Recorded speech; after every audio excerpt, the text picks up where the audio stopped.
Good morning, everyone. All week we have been introducing you to our Viewers' Choice winners, and we will start there again this morning. So there are days when you need a little extra help and specialized care at home. That's where home care comes in. The WCBI Viewers' Choice Award for Best Home Health Agency is Mississippi Home Care of Columbus. Wade Stewart is joining us here at the table this morning. Wade, thanks so much for being here. Glad to be here. And congratulations, first of all, Thank you so much. on this great honor. Let's talk about home health care and who's a good candidate for home health care. Sure. So a lot of the patients that we are going to take care of are the ones that it's difficult for them to get out and go to the doctor's office. It difficult for them to get out and go to outpatient physical therapy, places like that. Not that they can't go to the doctor's office, because they have to go to the doctor's office in order to get for our services to be ordered. Right. But for those that it is difficult for them to get out and go, those are the ones that we're gonna service. Talk about your staff. Who's on your staff? You have nurses, therapists. That's right. We have a staff of nurses. We have RNs and LPNs. We have physical therapists, speech therapy, occupational therapy. We've also got a social worker that will go out into the home. We've got a home health aide that helps with patients that might need some help with bathing and things like that. Right. So, most of these nurses and other healthcare workers have probably worked in clinical situations before. Some of them may have worked in hospitals, but doing this type of work is sort of extra special and requires a little extra, don't you think? Absolutely. It takes a special person to do what our clinicians do, and that's not me. That's them. I don't have the opportunity to go into the homes like they do.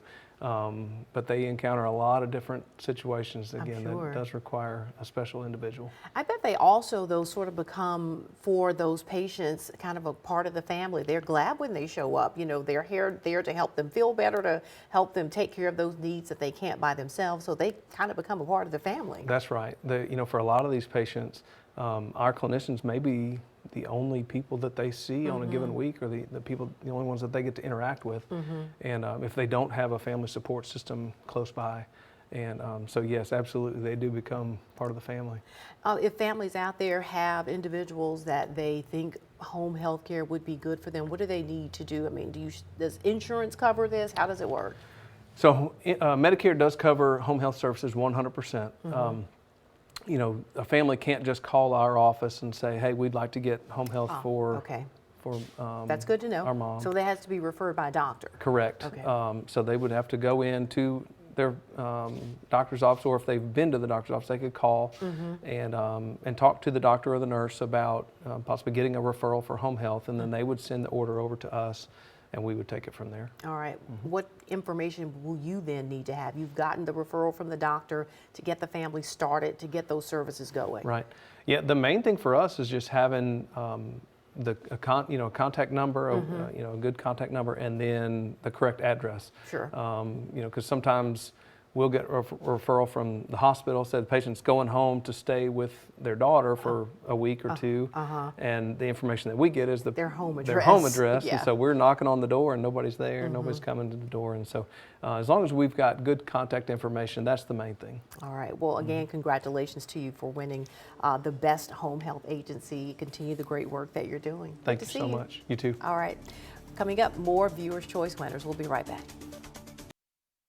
All right, we're back, everyone. When we talk about life's moments and planning ahead, we need to think about the end-of-life arrangements. Lowndes Funeral Home is winner of the WCBI Viewer's Choice for Best Funeral Home. Caleb Pounders is here with us this morning. Caleb, great to see you. Good to see you. Congratulations to you all once Thank again.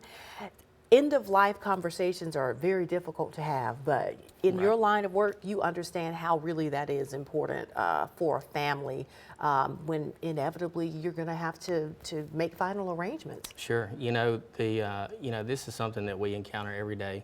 We talk about death and end of life every day, but for the average person, they only deal with a real close death maybe 2 or 3 times in their lifetime. And so the rarity of the general public dealing with it makes it hard for them to know exactly what decisions they need to make and how they need to make those decisions. The coronavirus, the pandemic, and the number of deaths that we saw, and you all had to deal with helping families make arrangements. What we went through and that number of deaths that we saw, did it sort of ring home to people the importance of making those arrangements? It did. You know, it really got people to thinking, and thinking about how, you know, life is, you know, unpredictable. And, you know, with COVID, it was unpredictable. Nobody saw it coming. And so it really sparked people's minds to start thinking about, hey, I may need to start thinking about this so that my kids don't have to do it. And some people never have that conversation. And it makes it really difficult for those families that don't have that conversation of what kind of services they would want, or do they want cremation, or do they want a funeral, and different things like that. And in some restrictions that were put on funeral homes made people have to make decisions that maybe they would not have in normal times. They may have had to have a graveside service where they would have wanted to have a large church celebration. So all of those things were things you had to think about. You, to that note, you have developed sort of an education program to help people think about these decisions and understand the importance of it. Tell us about your program. So over the last 6 months or so, I've started developing just what I call a community education program. And you know, there's so many people that have questions about cremations or funeral services and what to do and how to do it and different things like that. And either they are, you know, embarrassed to ask, they feel like it's not an appropriate question, or they're just nervous that that's not something they want to talk about. So we have developed some different pamphlets for people, some reading material that kind of gives people an idea of what, you know, kind of decisions they would need to be making at the time of someone's death. And we've also developed a program to where we can go into like community groups and things like that, and actually have those conversations in a different setting. And sometimes in those small settings, people will feel a little more comfortable to ask those questions that have been on their minds for sure. Exactly. You all are doing some remodeling, as I understand. We have been. We started doing remodeling work on the interior of our building.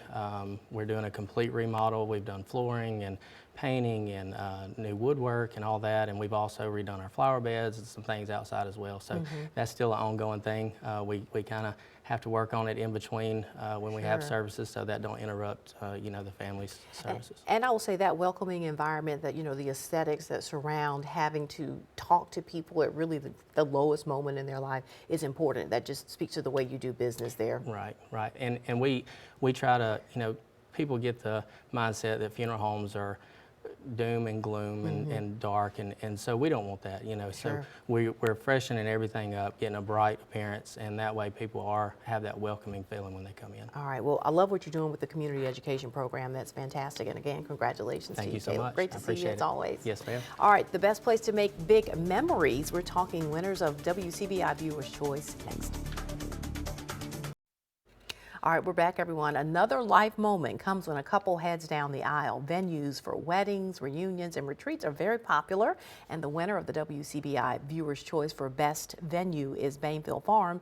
Lindsay Godwin is here this morning at the table with us. Lindsay, great to have you back. Nice to be here. And congratulations again. Thank you. We were honored. We talked earlier this week to a caterer who tells me this time of year has been busy for weddings. Are you seeing the same? Yes, we are definitely seeing the same. But we are definitely seeing a shift to fall season too. Really? So not only is it just your April, May, June season, now we are getting hit hard in September, October, November, and even December this year. Really? So I have been really surprised. And I always thought December was like engagement season, you know? It is that. It's tour season for me, along with the weddings for this year now. All of that. Yeah. So when people, you know, flip from the summer hot weddings to the fall, then the color changes and all of sort of what they want changes? It's a little bit the same and a little bit different. So people usually expand their receptions outside to take use of the outdoor area. We have a fireplace, a patio, so they love that. And we started last year, early September, using it because if you hit a cool night, as soon as the sun goes down, it's fireplace and people love that ambiance. Absolutely. So that's what I see a lot in my fall weddings. They look good for the Instagram pictures, don't Yes. they? Tell us a little bit more about the property, you know, in terms of the indoor and outdoor, you know, what's possible? So we have a chapel, an office, and a reception area. We also have a lakeside if you wanted to do things outside. Typically people choose the chapel. Our capacity is about 150. You can have your wedding, your reception, your rehearsal dinner, pretty much everything on property. You'll have the property from Thursday until Sunday. Oh, wow. Yeah, plenty of time to do anything that you want, anything extra. So Great. Aside from weddings, people have other events there. Talk about some other possibilities. We do a lot of corporate Christmas parties. That's kind of a thing. We can do family reunions. We've had several people reach out to us about renting a couple of days in the summer for family reunions. Really, any event, we'll work it out. Whatever is special to you, you can make it happen. Yeah, we can make it happen. Birthday parties, anything. When people are renting and whatever facility they want to use, what do you have any restrictions on decorating or catering, any of that? No, so we offer vendors that are our preferred vendors per se, and we can make things literally go turnkey seamlessly if we work with them. The Flower Girl in Columbus, she's our florist. She can come in and do everything. But at the same time, we're very cautious and we're respectful of people who have family members or who have people who know different people in the business, because things are so expensive right now. Inflation is really high. And so I want my brides to have a beautiful wedding. And so if they have to pull in all family, friends, and resources, we let them do that. Well, you know, a lot of brides are into sort of the do-it-yourself, like they're doing their own flowers, they're doing their own decorations. So you probably do run into that. And a lot of families are pitching in for food too, and I've seen that. Your nighttime weddings are typically going to be your catered weddings, but like I said, everything is so expensive right now. Brides really just pull all their resources. You see all of the mother of the bride's friends on Thursday. They are coming in strong, helping with everything. So well, I love the fact that you have resources that you can point them to. So somebody might come in like a blank sheet of paper, like, I know I want to have my wedding here, but I don't know what to do from there. So you can sort of help guide them through the process. I can give you as many resources as you need or none at all. We want you to be on our property and experience our little piece. And so you can use what you want to use, but we also and tell us where you're located real quick. We are in Ethelsville, Alabama, but it is 15 minutes from here to Bainfield Farm. All so right, it is right over the state line, so not far at all. Well, you have a lovely property and people love what you're doing. Thank you so much. Congratulations again. Oh, thank you. We appreciate it. Call your mama, then what? You know the answer. We'll tell you coming up next on Mid Morning. All right, we're back. We have talked a lot this morning about milestone moments. For some, that moment will come when you need an attorney, someone to stand for you in a time of uncertainty. Well, our viewers voted MW Law Firm, that's Mama Justice, as the best law firm. Missy Wigington is here with us this morning. Congratulations to you and welcome back, second year in a row. That's right. Thank you, fantastic. Aundrea. A lot of people are calling Mama Justice, apparently. Absolutely, and we are so thankful. So let's talk about, you have 4 offices now, right? That's correct. All right, where are you? We are in Tupelo's, our main office, Oxford, Jackson, and Memphis, Tennessee. All right, let's talk about this brand, this Mama Justice brand, because really it's taken off. And how did that brand come to be? Because it really is rooted in you wanting people to feel comfortable with you and knowing that you're going to fight for them. That's right. I mean, you know, your mama has got your back, no matter what, you know. And if there's a problem comes up, who do you call? You call your mama. And when my boys were little, their friends called me Mama Missy, and that's how Mama Justice came to be.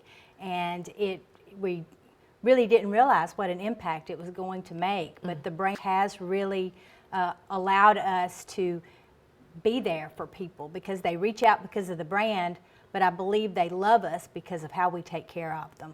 I tell my staff, you know, I'm not Mama Justice. We're all Mama Justice. And it takes all of us doing our best. We have 12 core values that we live by, and it really shows in how we service our clients. You can read our Google reviews, and I tell everybody, God gets the glory. He just lets us participate sometimes. Well, let's talk about the kind of cases that your office handles.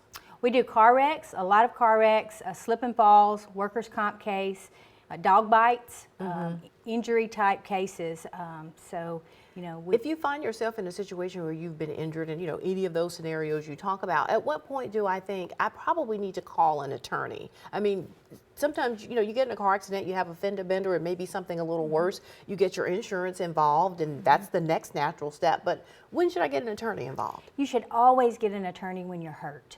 Okay. Because we have relationships with medical providers, and we can get the right treatment that you need. If you are hurting and you sign that release with an insurance company and you have some injuries, maybe neck, back, brain, things that you don't get checked out, and you sign that release, then it's over. So you're contact saying us immediately if you're before hurt. you sign anything. Absolutely. All right. So when people come in and they come in to consult you, what is it that they're going to get from you in those first initial meetings? What can we expect? First class service. When you pick up the phone and you call us, you're going to talk to our intake staff, and they're going to get all the information that we need to take a look at your case. You're welcome always to come into our office. I'm right there. I work 6 days a week usually, you know, from 7 to 7 most days. So I'm always there, available to talk to folks. And, you know, if we can't help you, then we're going to send you to somebody that can help you. I'll ask you this in these last seconds. The business has grown. You're in the 4 locations. Where do you see yourself maybe 10 years down the road? You know, I think we could be the Mississippi personal injury law firm. That's what I'd like Mississippi's to see. mama. Mississippi, yeah. There you go. Maybe even the southeastern United States, so who knows. Well, again, congratulations to you.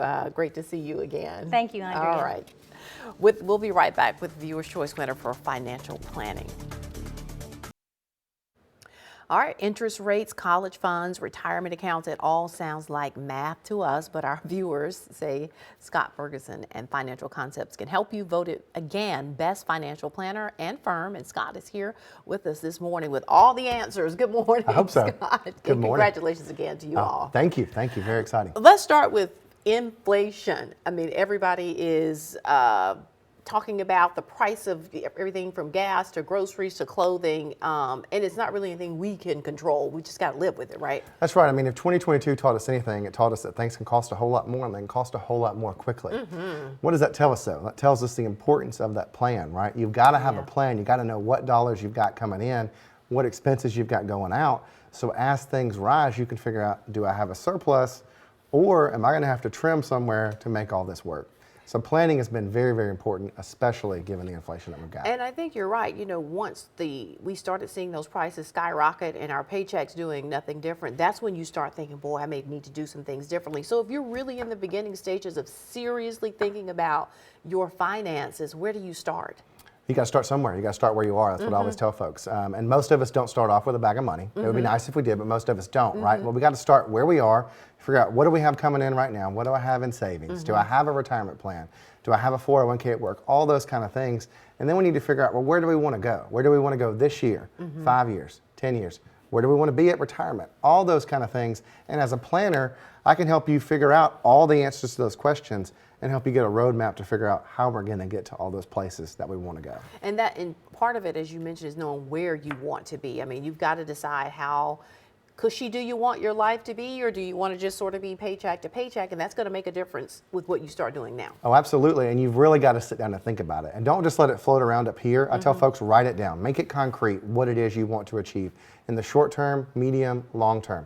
All those kind of things. If we let it float around up here, every single day is going to pass by and we're not going to make any progress because it's just floating around. Right. We need something we can look at and constantly check back in on. So write those goals down. Well, I want to ask you this. Why have a financial planner? I mean, why have a professional who can help me do this? I mean, it's not something I can do on my own Well, absolutely, you can do it on your own, but you said it at the beginning, right? Talking about math, right? All the different things when it comes to financial planning, we feel like it's math. In reality, it's not much math at all. There's a little bit of math involved in the planning part, but most of it is managing the emotions that come along the way. Ooh, yeah. Because what has happened lately, there's been a lot of headlines, a lot of scary headlines. We live in an uncertain world. You and I joked about that before we got started, right? I mean, there's uncertainty everywhere. So our job is managing the emotions and how they relate back to the plan. Should we react to this current event, or should we instead say, hey, I've got a plan. I planned for the ups and downs. I'm going to stick on this plan. And that's the job of a planner, is helping you do that. So you and your mother have been coming and interviewing with us for years and years. And Absolutely. the one consistent piece of advice that both of you have always said is do not panic. Just stay the course. Absolutely. As hard as that is, and I tell folks all the time, doing nothing is doing something, because you're telling yourself up here, this brain's telling you, I need to react, I got to do something. You're telling yourself not to, and that is doing something. But 9 times out of 10, not reacting is going to be much more beneficial to you than reacting. Because guess what? There's a new headline, a new scary event, every single week. Always gonna If you're happen. constantly reacting, you're constantly just spinning your wheels, you're not making forward progress. Got a little less than a minute. The business is growing. Where are things going in the future for Financial Well, we've been very, Concepts? very fortunate, and we thank all of our viewers, all of our supporters out there, all the folks that work with us for letting us get to where we are. Where do we see ourselves going down the road? I mean, hopefully continuing to be this prime source of financial planning advice right here in the Golden Triangle. Columbus, Starkville, West Point's home to me. That's where I'm going to stay. What's the best way for people to reach you? By phone, website? Phone, website, you can find us on social media. We've even got a TikTok, so you can find me anywhere I on think the I've web. seen you on a billboard too. I'm on billboards too. You can find me everywhere. Well, again, congratulations to you. We appreciate all the sound advice you've given us over the years. We Appreciate really it. do. All right. Thank you. All right. More Viewer's Choice to introduce you to tomorrow. And that is it for today. We'll see you back here tomorrow morning.